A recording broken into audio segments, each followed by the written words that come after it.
The Pac-Man game where it was all marbles and the marbles just went I remember that. everywhere. Yeah. Yeah, Classic board games. yeah. Classic board games. Um, I remember the one my grandmother had this. It was like Ramoli, but it Mm, was a tablecloth, yeah. and it was like now you see it in the little plastic container. You're like, No, that's not good. no, no. My brother once scammed all of my Christmas candy off of me as a little kid playing Remote. And I was very upset. And then my parents wouldn't make him give it back because it taught me a lesson. Like the lesson is my brother can't be trusted. So should we do this? Yeah, All sure. right. Hello, everyone, and welcome to another episode of Epic Tales from the World of Emerald and what I consider to be the best setup for a cold open. Right there. So were we talking about board? How long were we talking about board games Not that before long, really. Maybe 2 minutes or a minute and a half. It wasn't that long. Okay, okay. I just hit We were randomly through having it. a 10-minute conversation there, guys, about all the board games we used to play as little kids. I just kind of clicked and then kept talking and Because largely let us into it. Yes. $2 purchase from the board game exchange at Ragnarok. Yeah, so let's Look at this thing, though. It's just start right with that. like $2. Somebody gave this up for $2. So Ragnarok, the gaming convention we were at, just No. is, before we our last episode. Have they ever done this before? The game exchange? Don't. They had Play to Win, but I don't know if they had it. It was almost like a garage sale. It brought in. was essentially a garage sale for board games. You would register your board games, and then they would give you a card if you were selling board games for what the board game was, who you were, and how much you wanted to sell it for. And then the buyers would go through. It was just like a room with a whole bunch of tables with stacks of board games on. And you'd pick out the ones you want and bring the cards up to the table, and they pay cash. So we were just talking about it because when Paul and I saw it, we have an enormous collection of board games, and we do have some duplicates, and we have a lot of games that we don't play anymore. Yeah. This you hold on to them for nostalgia. Yeah, yeah. I think it's time. I think it's time to thin out that collection because it was great. There were all kinds of games there. Yeah. Some really excellent deals. And we got down there kind of late, so it's not like we got there first and got into all of the deals. No, there was still a lot left. I saw some of the Nightmare games were there, and I was like, yeah. I don't even have a VHS player. No, well, we do, but I'm like, we played that once as kids, and it was like not a good experience. I was playing it with some high school friends. We played that thing to the point where the tape stopped working. Well, we were hitting a point where there was no way any of us could win, but the one person was just holding on, and so we were just going round and round and round that board while it's just like, you're running out of time. So we are fresh back. Well, not fresh. We are back from Ragnarok. Fresh as in it takes us a while to recover. Mm-hmm. We get game hangover.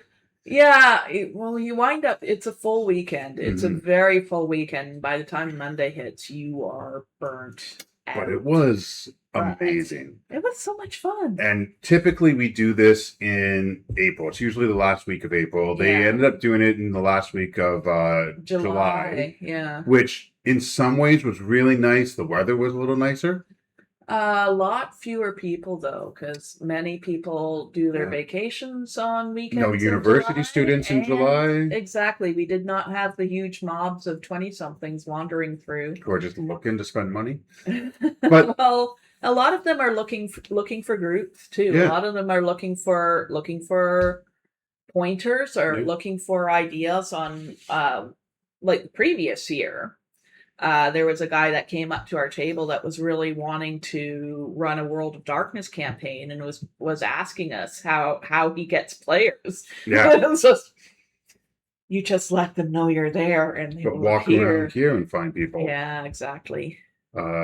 You know, So, if you want to run a game like that, you find someone that's running that game and go to those players afterwards and be like, hey, are you in the area? I want to put a table together for regular mhm. play. But I did learn that there was record number of new people who had never been to Ragnarok this year. Oh. So So yeah, I it's guess kind of a up and down, right? yeah, Like, yeah.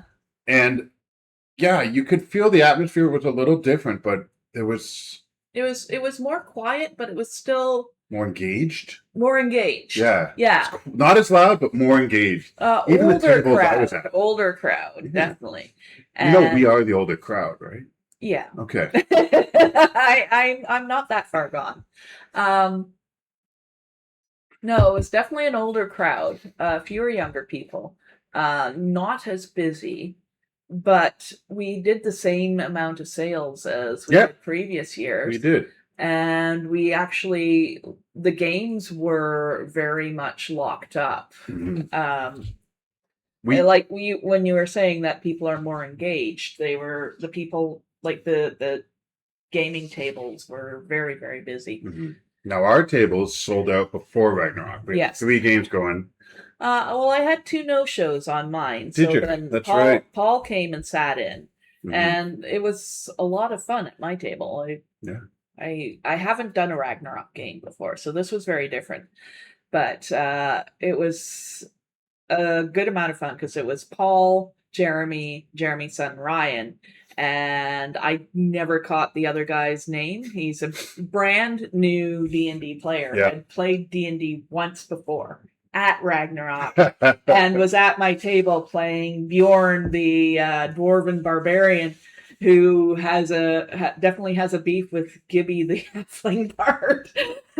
And Paul had his first game there at Ragnarok. Yes, he did. His very first public game. Mm-hmm.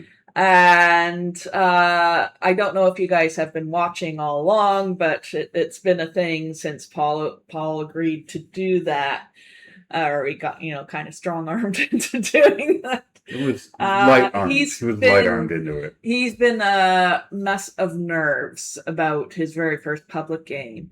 But after that, it went well. You and I both knew that he had nothing to be nervous about. Yeah. So afterwards, I was asking him, like, would you do this again next year? And he went, yeah. So we're both sitting there going, Paul, we know you can run games. We know it'll be fun. It's going to be fun. He was so nervous. And then the people walking away from him were like, oh my God, that game was so great. Mm-hmm. I was playing at a table not far, so I had to, every time there was a break, I'd get up and walk by that table to see how it was going. Oh, yeah. Yeah, people were loving it. So how did yours go?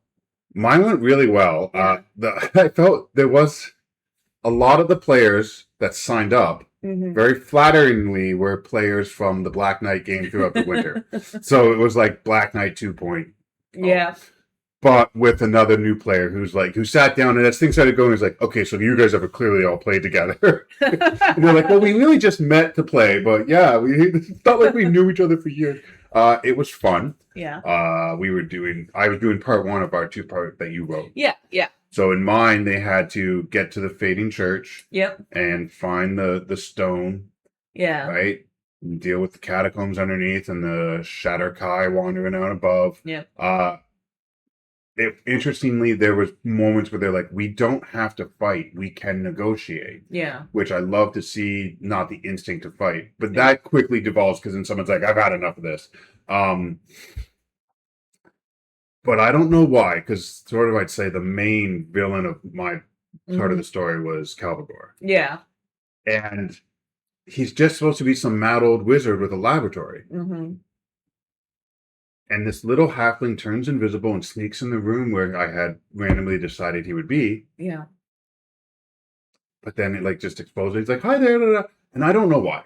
I don't know if it was because it was a child playing the halfling, if it was a halfling. I don't know. But suddenly, I went, okay, Calvagor needs a voice. Very quickly, give him a voice. What's an old mad wizard sound like? And it came out, well, little fella. I'm like, oh my God, okay, so now Calvagor is Pennywise. All right, well, this is how I'm playing him. And I got right down in front of the Percy that was playing. I'm like, how's it going? And he's got wide-eyed staring at me. They're all laughing. Oh, he's been down there for a while. He's a mad old wizard. Socialize. He's a mad old wizard living in the catacombs beneath. Okay, wait, he is Pennywise.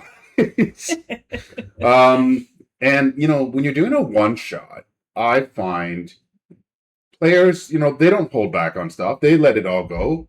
They're not resource management. Mm-hmm. So I'm like, why would I hold back? So I opened up with a pair of fireballs in the hallway Okay. where the group was. So it didn't matter. They were in the hallway. Yeah. They got toasted. Mm. And then they chose not to move. Oh. So I fireballed again. Hmm. Then one of them ran straight at him and smacked him with a crit. So I'm like, well, you're going to get blight. And I nearly killed that character in one go. He had 1 hit point. So it was a lot of fun. It was very dynamic, adventurous. The group, just had a good time. Right. And there was a player that was signed up for part 1 and part 2. And she's like leaving my table going, I'm so excited to see how this goes out tomorrow morning. Oh. Or tomorrow afternoon when Yeah. yours was. And then in the morning on Sunday, she messages me in the Black Knight group. Yeah. And she's like, I just got called for work and I can't come. I've had to give up my ticket. And I'm like, no, you were going to enjoy this so much. Well, I was hoping to get more people that would go for the whole weekend so that they could do part 1 and part 2. So it'd be like a mini campaign almost. Yeah. And I was disappointed that there were no crossovers. So I think that was less about us and the game. I think that was more about the time of year. yeah. So yeah. maybe we should try something like that again next year. I'll write the 2-parter. And you can Will do 1 and 2. You can do 1 or 2 and I'll do the other one. Because Give I you a break. was thinking about next year, and If I you want to write- I write don't one. know if I wanted to, if I'd write a 2-parter again, just because it was too much of Yeah, you people only going to one or the other. You were on the second side of it. So Yeah. how much did it affect your game not having people from part 1, like players from part 1 there? Not that much, because Paul had already played the 2-parter before, or the session that the 2-parter was based on. So he knows what happens during the fading. So church. he was able to be your... So he was able to be my carryover, and then it's just people show up at the tavern, and it's like, hey, this guy needs a hand. Let's go with him so that he can go negotiate with the druid with his bag of sand. So my idea of the 2-parter is, I think, a way that we could do this, and I don't know, maybe this would be a good idea or not. Yeah. People will let us know. Part 1, Yeah. the group will do their adventure. Yeah. And being victorious, whatever. Let's just say, example, the group thwarts the evil villain and takes over their castle. Yeah. Part 2 is an entirely different set of characters, and part 1 characters are now the villains that they're against. So if you didn't play part 1, it doesn't matter. You just have a group of villains you're against. But if you played part 1, you're sitting there going, "Oh, we became the bad guys," because now it's a different set of characters, and now you're going against this group that's overthrown a righteous ruler and taken over the castle. King. And, right? Yeah. So that'd be fun. Like the king's disposed, and he gets this other group to come with him. That's just as a comical side of. So it doesn't matter if you played the other one or not, or if people don't do it. Usually, this is hilarious. Yeah. Yeah. That's a good idea. I think it was a meme I saw a while ago to do with your player. Yeah, it was a Reddit column. Yeah, that would be a good part 1, part 2 adventure there. So yeah, needless to say, Ragnarok very successful for us. We had some great gameplay. We played in games. We met a lot of people. We were surrounded by various Valhallas. We had a Valhalla on one side and a Valhalla game. Valhalla Gaming on one side, Valhalla on the other, who's a game creator who wrote and does the artwork for his stuff. Yeah. Very post-apocalyptic.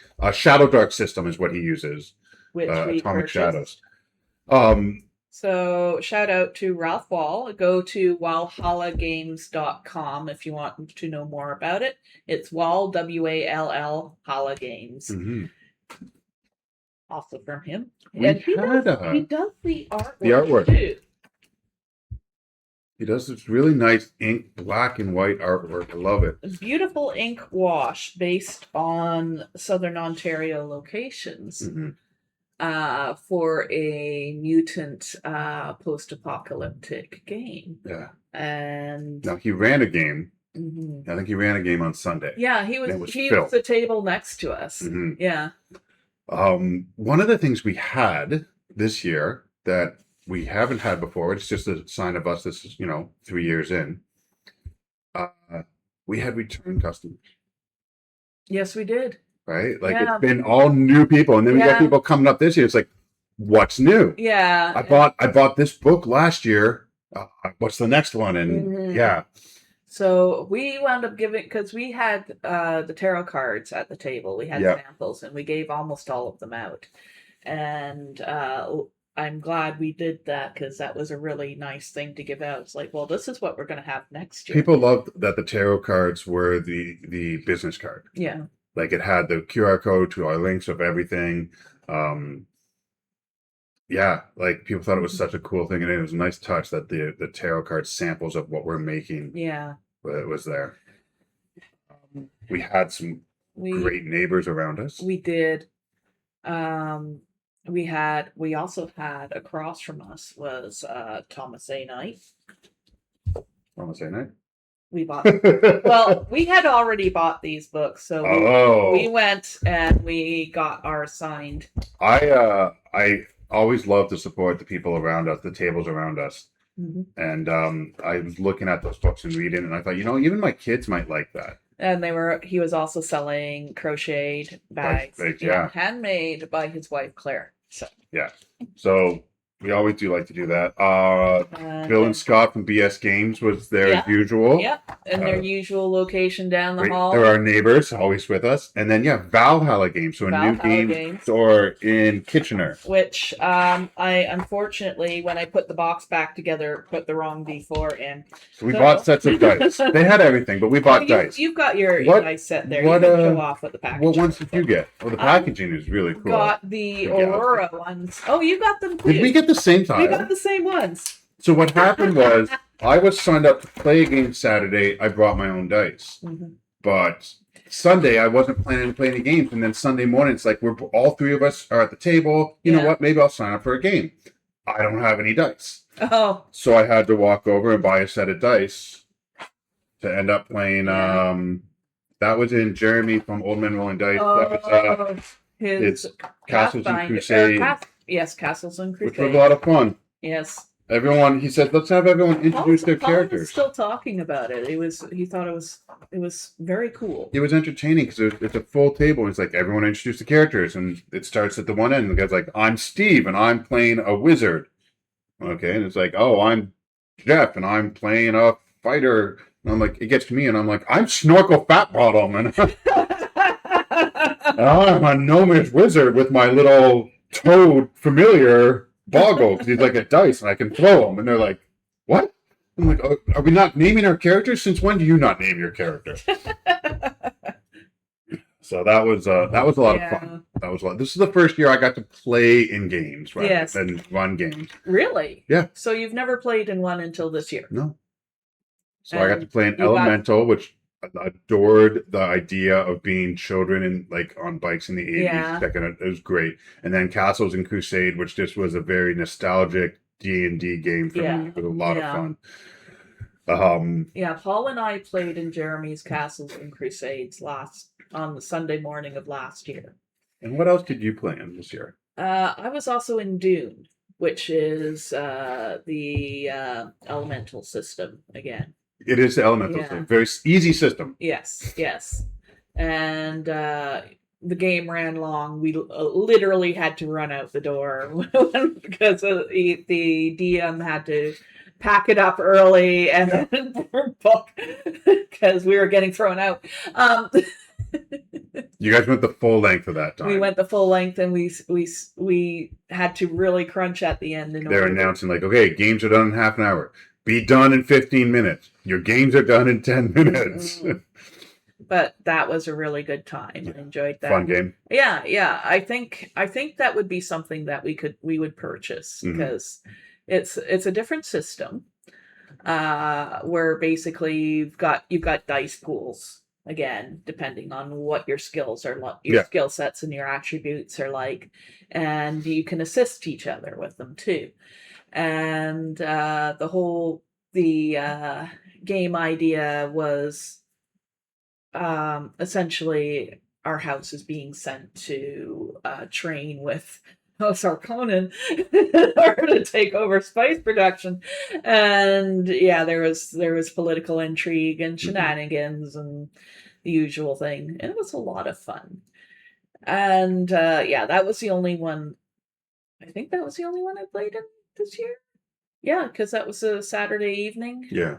And Sunday morning, I was essentially running the table while you guys were off on Castle Zoom Crusades. Right. And I was kind of like prepping for the afternoon game because I was nervous at that point.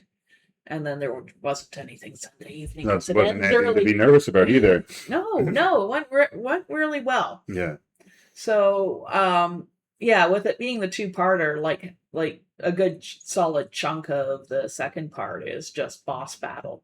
Yeah. So I got to bring out some very ugly wild shapes because the villain is a Forsaken druid. Yeah, which my players totally called. And I wasn't even leaning into her heavy at all with her. It's just like she's a druid. She's trying to get the forest that's decrepit and wilting and dying back to normal.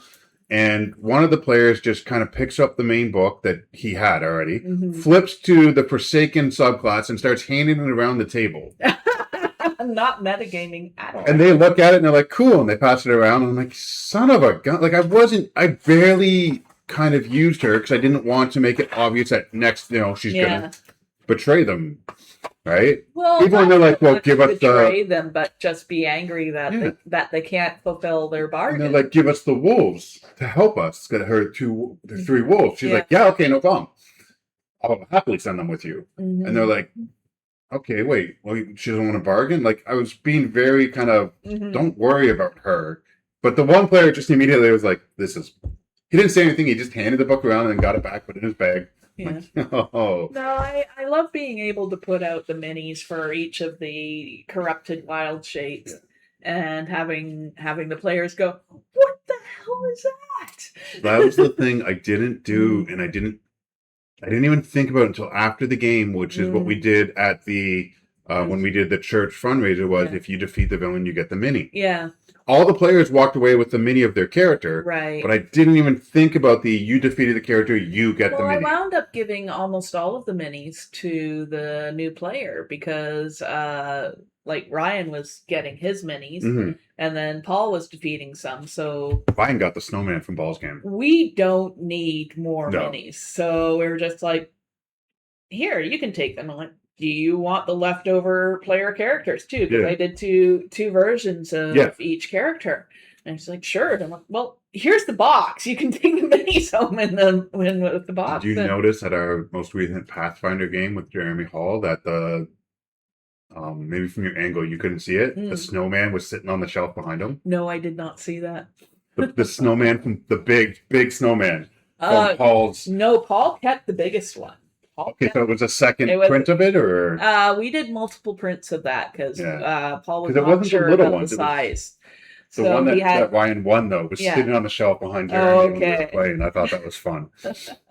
Paul had decided he has named the big snow goon Jumbo, and he painted him, and it's his. He's keeping it. Yeah. And he's going to refine and tweak and then run the Snow Goon adventure. Yeah. Well, as Jeremy said in our last episode, run the same one over and over so you master it for a convention. Yeah. Other fun things we found, we usually go to the Little Dragon Core and get our dice there. I've spent too much money on metal dice from them in previous years. Yes. This year, I was actually just standing to get my beer and noticed this guy here. This 3D printed Cthulhu dice tower. And like that stopped me in my tracks. I went back to look at it and the girl's like, no one else has looked at this thing. I went, what?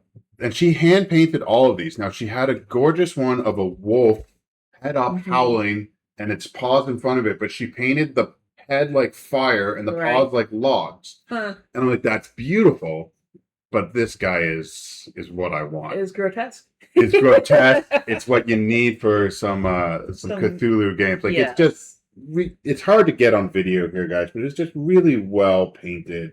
The shading and everything as well. The eyes, like she's actually got like the iris in there, and it's really cool. and then I had to get my late purchase that I was beating myself up for not buying last year Yes. when Fate When of the they Norns sold sat out. beside us, which is the Fate of the Norns Ragnarok RPG. Mhm. Penhelven Publishing.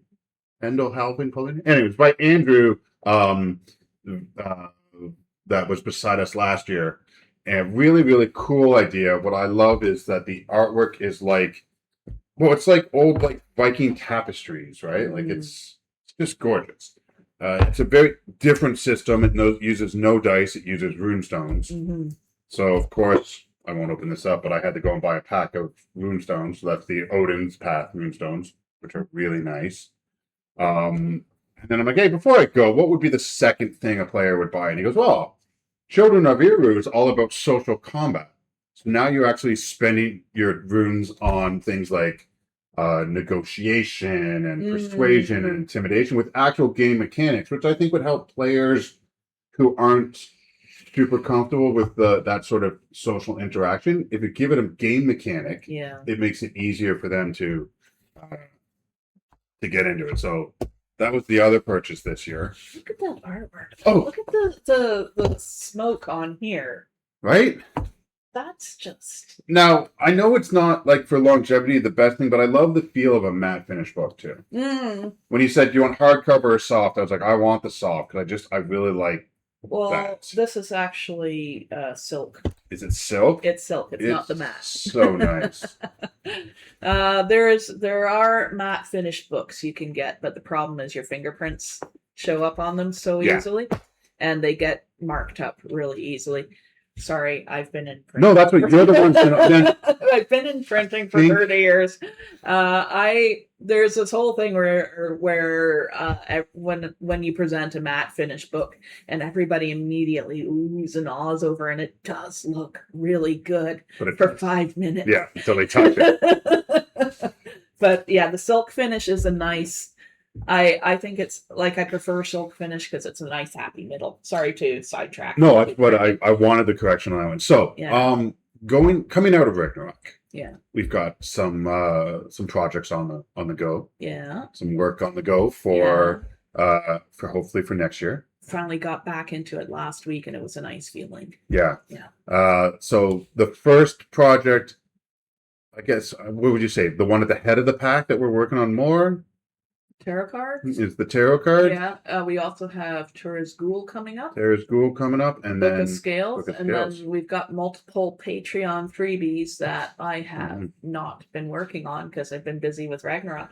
So I've been trying to wrap those up. So I've been working on the illustrations for Mercurial Weapons. The Mercurial Weapons, which comes from a 3.5 D&D idea of a weapon that has an empty chamber filled with mercury in it. Yeah.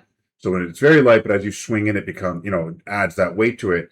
And we've created a 5e mechanical for it, as well as lore and history for it. Yes. So it's not just here's this type of weapon. It's, how would these weapons fit in the world, especially in our world, in Emlyrol, which is like, it was a dwarven secret, but then the dwarves are actually not pleased with it because it really focuses on war and it almost encourages war to use these. Like, you build a weapon that's really powerful so people want to go to war with it and use it.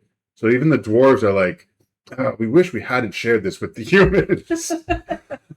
So that's one of the projects that's coming out for free on our Patreon. And then there's also the Silence, which is your monster set. Yes, the Silence. The Silent. Sorry. The Silent.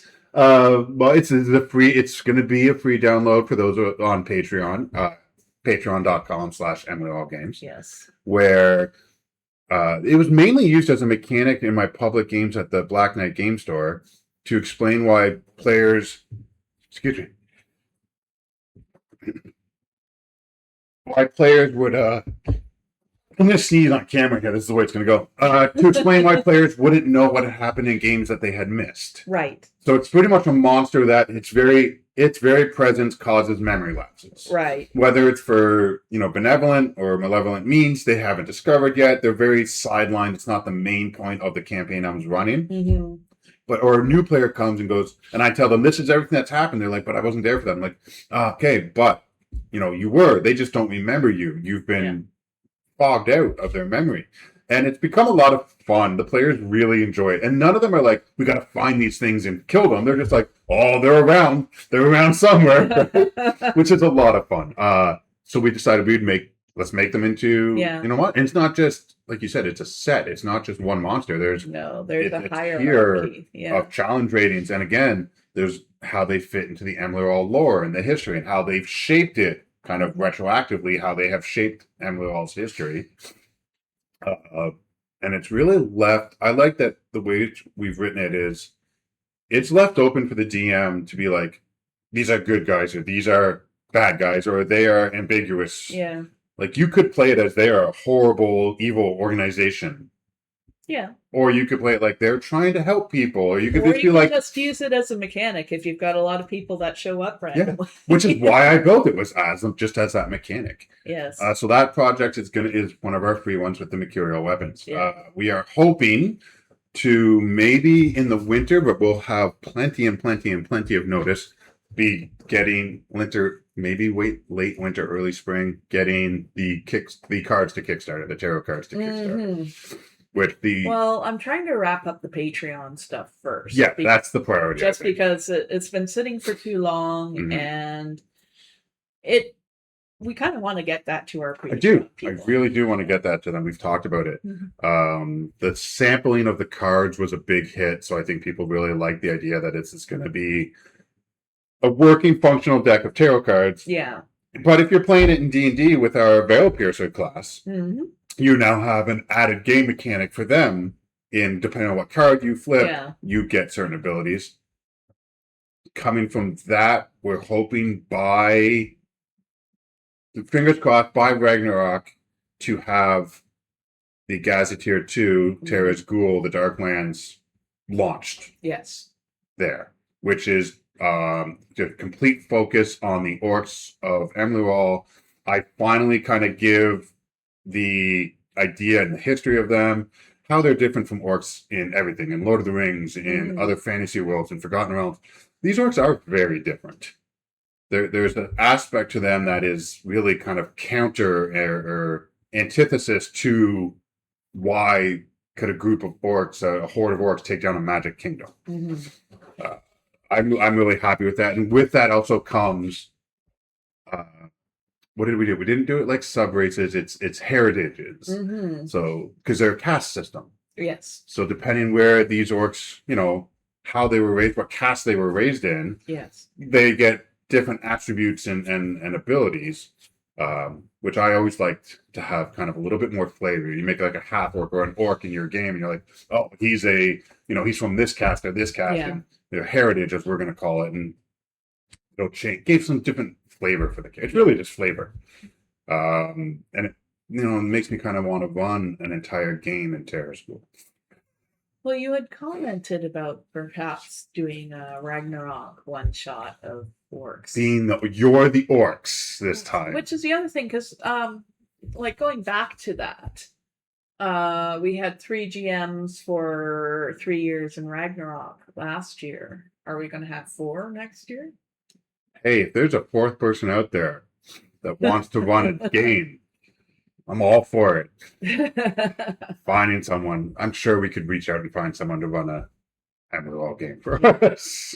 I think at that point, Ragnarok would have issue with us taking over all of their games. I don't know, man. But I think they like it. Like talking with Peter Baginski, who is one of the creators and guys who runs Ragnarok. He loves the idea of us having more and more there. Yeah, that's one thing I didn't bring actually, is from TWB, because they had their brewery there, and I managed to snag one of the last of the glass steins. Yeah, my stein's in a cupboard right now.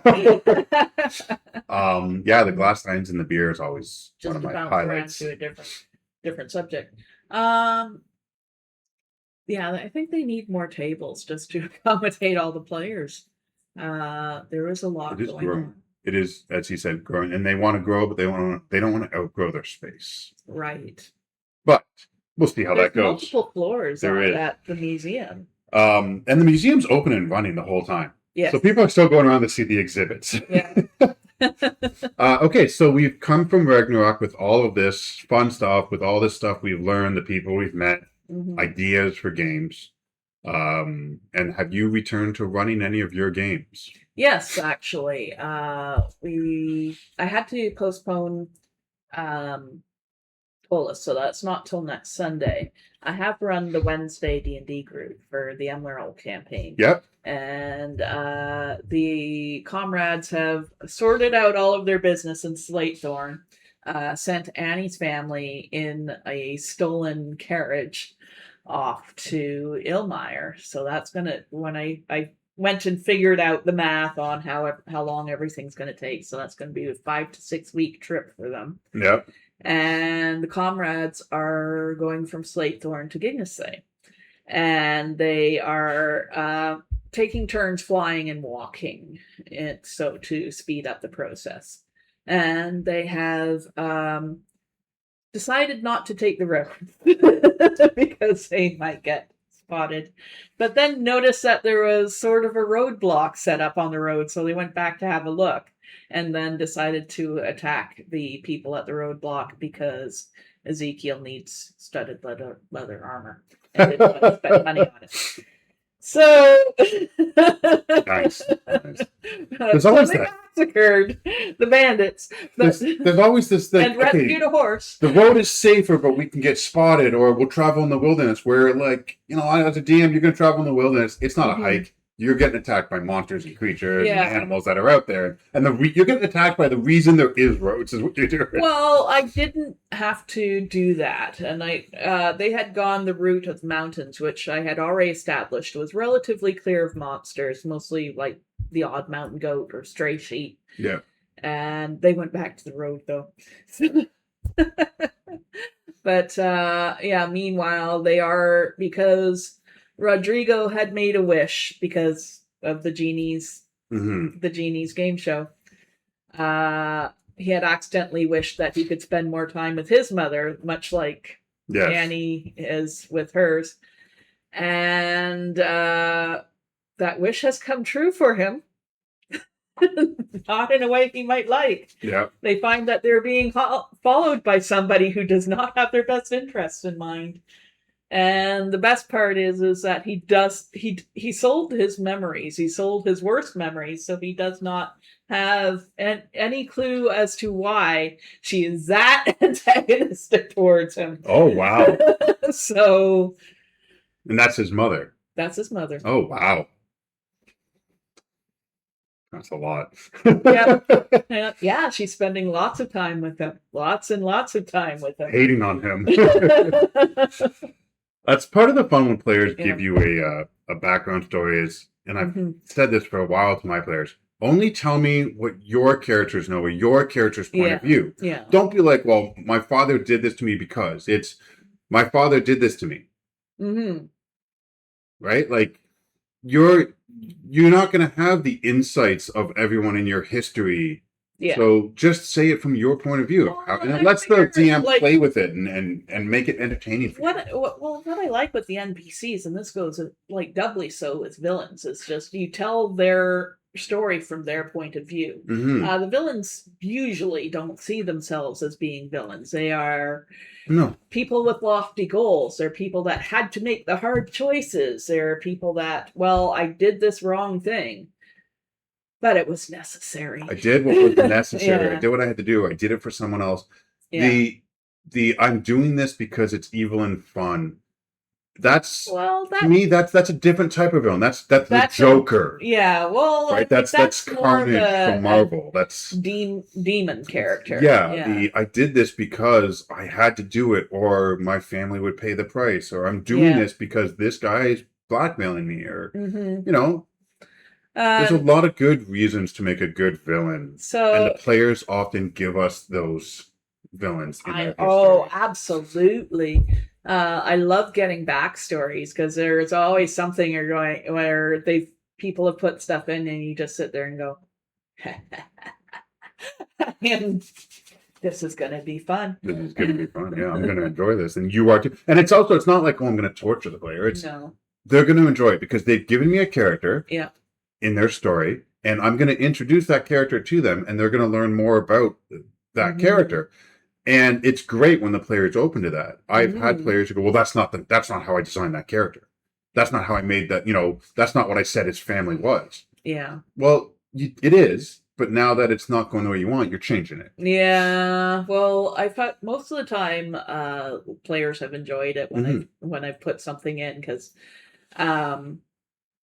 it gives them more to work with too. It's like, oh no, this isn't what I thought. But at the same time, it's like, well, that is what I gave. That is what I gave the DM. But at the same time, it gives your character more weight. It gives you more complexity. It gives you more to work with for your own story. And grow. Mm-hmm. I've had players say to me, are you going to use my backstory at any time? I'm like, I'm getting to it. I've got to introduce it at the right spot. But I've had players ask me. I mean, I had one player, and we talked about this many episodes ago. It said pretty much, I was the protector of this noble family, and while I was away, I came back and they'd all been killed. And now I'm searching for the killer. Great. And then I have another player who said to me, well, I was kind of a spy, and I really messed up because I gave the wrong information to an assassin, and it ended up the wrong people got hurt. I'm like, great. Those two are coming together. No, well, it's fantastic because you can build an entire campaign on the backstory. That the backstories that your players give you. And when a player realizes that another player at the table is responsible for something that happened to them, they can't just go and smite it. Yeah. They have to, okay, we've got to work this out. What's going to happen to us as our characters? They're supposed to be friends. What's going to happen to us? Yeah. Well, and I made the one guy wrote out the whole, because he just said, I went away and I came back and they've been killed. Yeah. So I wrote out step by step his return. Yeah. Actually, I wrote out the morning before he left, introducing this noble family and all the people. And then he went away, whatever. And then he comes back and I hand him a sheet of paper of, you walked through the door and this and this. And he's reading it and getting angry as he reads it. And then realizes it's the other player at the table. And it's for the player. This is what we do this for. Yeah. Like we make these stories, yes, partly for us. But it's for the players to enjoy. You integrate them into the story because that way... If you're a separate piece that just drops in for, with no connection to anything around you, you're not really part of the story, and you don't really have like a connection to what's going on around you. You don't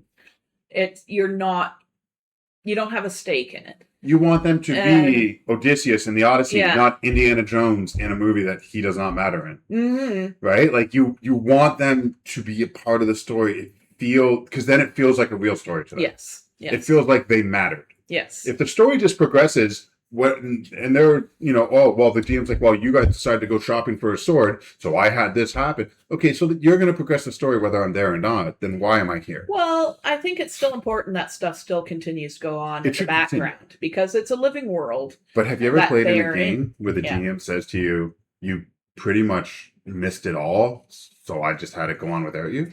Well, then you do something else as a DM. You can still but you want to matter. You want to be an important part of that story. You don't want to be and then an NPC comes and saves the day. It's like, okay, so I'm not needed. Well, you don't do that. You have the consequences is what you do. Not have, someone else do it. You heard about an assassination attempt that was going to happen, so you decided to do nothing. Well, that assassination attempt went on anyway. That person died. Now this stuff is going on.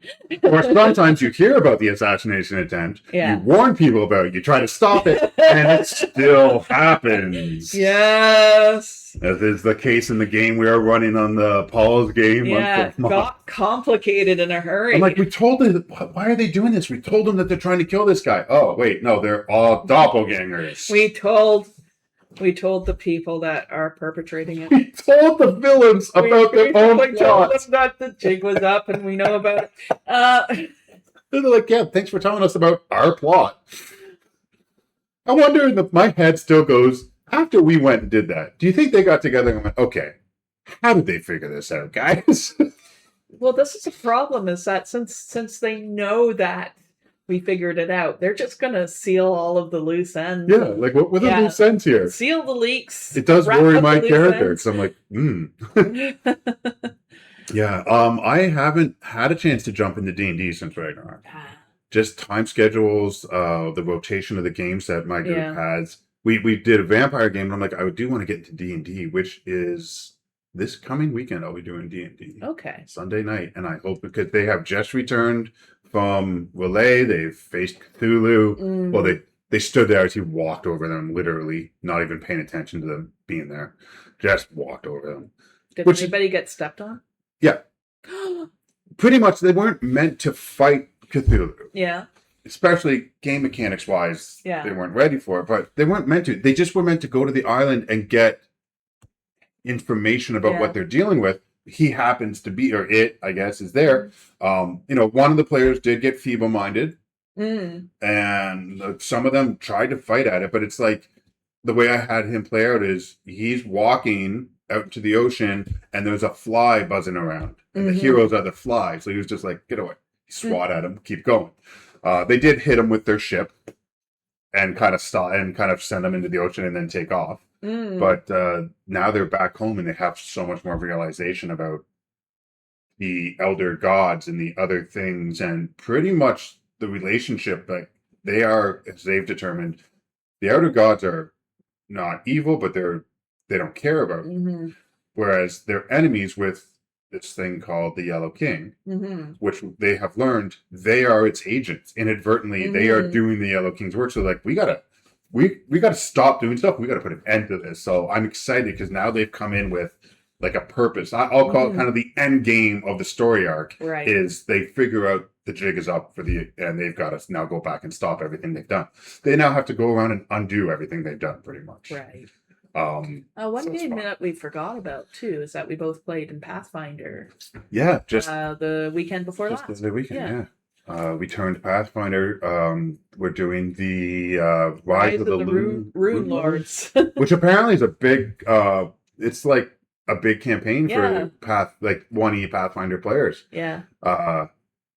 And we finished up the first chapter. I feel like we came out of that all right.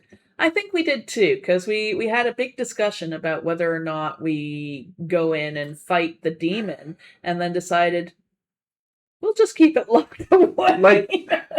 But it was a matter of missed anything. It's just we didn't miss anything. I think it was just the decision was if we fight it and lose, then we've loosed this demon onto the world.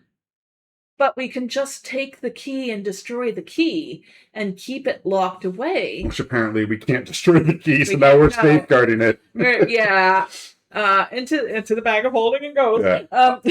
But it was a lot of fun because we did. It was. I mean, we fought Tomatora, the giant crab. It was just what I named him, but it was really just a dire crab in a giant's armor, like golden helmet that he had found. Yeah. That was just fun.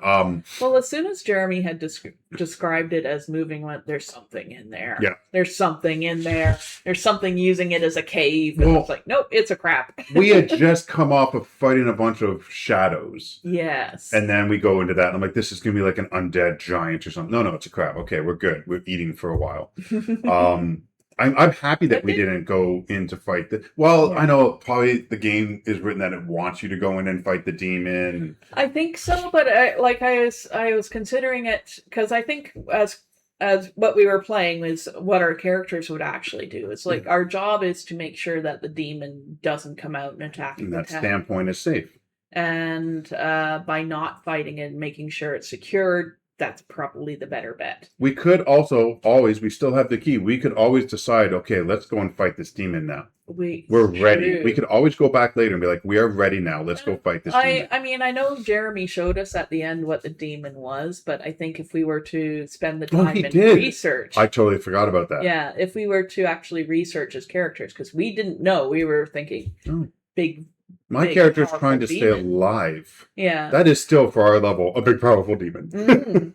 It's our guess. But if we were to research what it is and how we would defeat it and then get more powerful and then go back and just pummel the thing. Or even just as a, less about knowing what it is, just we might get to the point where like, okay, guys, I think we're ready. We know that demon threat's still there. All we've done is put it on hold. Mm-hmm. We'll go back and take care of it. We are the Sandpoint Glass Company at this point. We are totally buying that Glassworks and we are buying the Glassworks.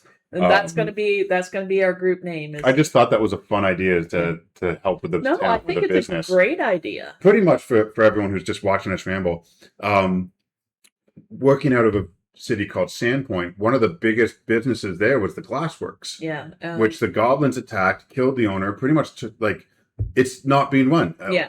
And we have come out of this dungeon that we were in with lots and like 10,000 gold pieces. A ridiculous amount of gold. So I suggested, hey guys, why don't we reinvest some of that into the Glassworks to get the business running, help support Standpoint and keep it running. Mm-hmm. So we're now becoming members of this city that, as we talk about the players being involved, let's be members of the city. We'll give people jobs back. We'll make a bit of cash on the side. Mm-hmm.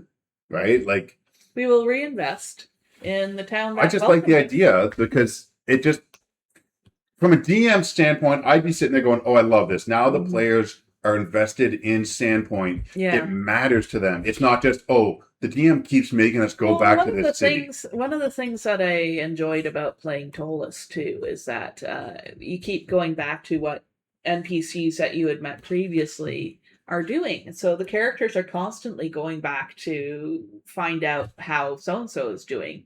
We need help with this. Well, who would probably know something is this guy. They're invested in it, right? And they have their house in the Nobles Quarter, and it's a running joke that they are the new money that none of the neighbors can stand. So they've hired security and housing staff, and it's interesting.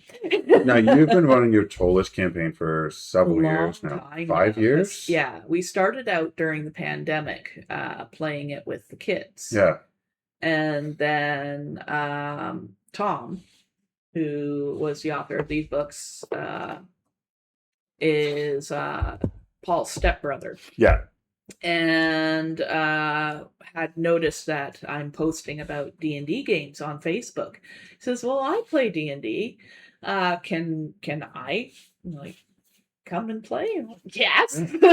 So we also had one of Paul's co-workers was playing for a little bit. Some friends of ours were playing for a little bit. So it started becoming more of a less of a family game and more of, one Sunday a month we will do this game and we will play. It's a pretty big table too. It's yeah. You got a lot of players. I got 7. That's a lot of people. 7's a lot of players. 7 is a lot. It is. I try to cap at 6. Actually, how many do we have now? 1, 2, 3, 4, 5 players now. Yeah. Because Chloe's working a lot, so she's not played in over a year. And kind of getting off to school. Yeah. And Tanya has dropped out because she needs the time off. So we're down to 5 now. But it's just something that I started off with Paul and the kids. Just every now and then we'll play D&D, and then we'll continue on the Tolus game, and then you and Logan and Amanda played one day. Yeah, for Logan's birthday. Yeah, and then Paul's friend Craig wanted to learn D&D, so we had him play a few sessions of Tolus. Mm-hmm. And then Miley wanted to learn D&D, so we had her playing Tolus, and then she brought her girlfriend at the time to come and play, so we were all playing Tolus. And it's just, we've had a lot of players in there. And since then, the kids have kind of dropped out, because Haley's not that interested, and Chloe is just too busy. Yeah. And it's become more of a regular gaming table with other players. It's fun how that grows, right? Yeah, because it was never what I intended, but it's how it turned out. I think that's how pretty much some of the best games and campaigns go. Is you don't plan it as this is a campaign that's going to take 13 months to run. It's let's just play. have some fun, Yeah. see how it goes. So this has been going on for 5 years now, and they're up to level 9. Yeah. Taking it slow and easy. I mean, Yeah. so I started a game. My kids wanted to play D&D, Yeah. and I would run a game with them. Jackson and Dale every so often. And then my friend Roy, who's like, I played D&D once years ago, really didn't like the way that people played it. And I'm like, well, come sit down. So he was playing with Jackson and Dale. Mm. I mean, it was just the 4 of us. And then he's like, hey, my son William, who's, 21, wants to play. I could bring him in, right? So then he's like, well, my wife might want to join this. I'm like, yeah, bring it in. Right? The kids are good with it. They know him really well and his family. So they're happy to see them. It's not like, oh, they're strangers, right? Yeah. Same with Paul's beginner game that he's been running. It started as beginner game for kids. And with the kids their have parents. gotten older. Kids have gotten older. We had people go off and people stay. And then we had, then last game, I think Jackson was like, can I bring my friend Kaylin to the game? Yeah. And then Kaylin came and he's like, oh my God, this was so much fun. Like the way home, talked nonstop about it. Vanessa and her friend Alexandra. Yeah. So it's just been this really cool kind of progression. I love tables like that. I mean, think back to, let's not think back about the number of years back, but think back to when you and I started playing D&D together. There wasn't that many people. No. There was my brothers and you, and I think Joe. Yeah. And we've had like Tim come, and then we had like Zach come and go. We had Mike and Dave come, and then we like the table fluctuates and grows, and then Paul came. Yeah. And then it's just, I love that organic table, and that's what I really think any TTRPG is about. You can go to conventions and you can play these structured one-shots, and there's so much fun. And then you meet with people and you just have this organic table that grows, and friendships grow from it, and people, you've created these stories. I was taking a 3-hour drive to the cottage with Joe in the car. Yeah. And we were just talking about, to us, our own, the tabletop mythologies that we created. Yeah. Hey, do you remember when this character did this? And we're talking like these are real people. Yeah. And I said to him at one point, I go, you realize it's been 2.5 hours. He's like, yeah. He goes, imagine if there was someone who didn't play games in the car. They'd just be looking at us like, what the hell are you talking about? But we had this, it was like a 5-minute drive to me for a 3-hour drive as we just chatted and reminisced over old stories, old characters in all the games we played. And I'm like, this is the magic of these. This is why in our 40s and 50s, my table's got people from their 50s and 30s and 40s in it. Yeah. And this is why that we continue to play, because it's a bonding. Yeah. You bond over it. You tell wonderful stories. And it's a story you've created. It's not something you've watched on TV. It's not something you've played in a video game. Yeah. It's something that you built and helped steer and direct, and you were a part of. Yes. And not just you were a part of, but the people, everyone you're talking to was a part of it. And maybe someone who wasn't a part of it at the beginning, but they came in at one point. They remembered this. And I look back at my youth where we had to hide that we did this. Yeah. We had to hide that you played D&D. You had to hide, or any RPG, because, there were so many bad things about it. It would just be an opening to ridicule and assault and religious fever. So you hid that. And I look at kids now, like Jackson's going into high school and he's going to be joining the D&D club at the school. The D&D clubs at our school were secret. They were not school mandated things. Jeremy was telling us the story about how there was in Dundas, there was a house, an old abandoned, I think he said it was a factory or something. He's like, we would sneak in to play D&D because we heard rumors that there was devil worshippers there, but we never saw them. I'm like, you're the devil worshippers. The rumors. Nowadays, I'm working in a game store. Yeah. And it's like, oh, you play D&D, Mike? And here I am as a 46-year-old talking about playing D&D with people. It's just yes, I eat potato chips. Yeah. Right? It's as common as can be. I love it. Well, I love every aspect of where the gaming community has gone and where it has taken us. I love that it's so accepted. I love that anybody can play. I love that anybody can find a table. I love that anybody can talk about their games in the open. and not lose their job, not be ridiculed, not immediately deal with Be ostracized. ostracism. And Not ostriches. and I love that there is so much out there that's available now, that there is content, that there is stuff that people can create. I love that there are so many live streams that people are out there right now sharing their games. SideQuest Society on YouTube. Yes. But not just us, yes. but everybody in general, that you can just put a camera on your table and you can share your game with anybody that wants to watch. And people want to watch it. They search for actual play. Yeah. I had a post and someone said, "What is this post you put up? Is that a TV show?" I'm like, "No, it's called actual play." Yeah. And they go, "Oh, I've heard of that." Yeah. Why have you heard of that? It's beautiful. And it's just, and the stuff that's being made for it, like all of I remember it would be so hard to try to buy dice. You would have the dice that came with your D&D set. One store. It was like a train hobby store, and then the back corner they had dice and RPG but stuff. It was just like, it was the longest time when I was a kid playing D&D. We would all share the same dice set. You had one of each. And it was a big deal when every single person could have dice of their own. Not just one set. Color-coded dice. Some of these players have a set for each character. I made a new character. I got to go buy dice for that character. Now, like you've seen our dice storage system. It's awesome. We have buckets. I have buckets of dice. We have dozens of sets of dice. We have hundreds of dice. We have dice bags. We have dice boxes. We have specially made notebooks out there. You can buy minis of all sorts. You can buy all kinds of D&D. Like, this is wonderful, because for me, it was always the guy running the game, the DM, the GM, the storyteller. They were the ones that were spending the money on the books and everything.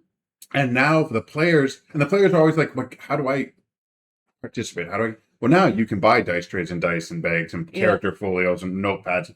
Like, you can really make it your own. You can go to town. We're going to come to the end of this, so I'll say this piece, as my sort of final words, is I truly love Ragnarok, and I love public games and running for new people and meeting new people. But nothing is going to take the spot that my home table has in my heart for me. I have tried to share that love through the SideQuest Society streaming of our actual play, just so people can, not for anything, not for fame or money. I wanted to share my love for my home game with other people to see and be like, I get it. Or they might look at it and go, I don't get this. But for me, it doesn't matter. This is, no other game we play is the one you have with your friends. That's true. I guess is what I'm trying to say. That's absolutely true. That does bring us to our end here. It does. Do you want to end off with anything here? Any announcements? I think that what you just said there pretty much sums up everything. All right, everyone. Thank you again for supporting us in everything from the beginning till now. Whether you've been with us from the beginning or you just joined, we love your support and we cherish it. We will be back again for another episode of Epic Tales from the World of Amlewall next week. I don't see why not. Okay. In the meantime, everyone, take care and thank you.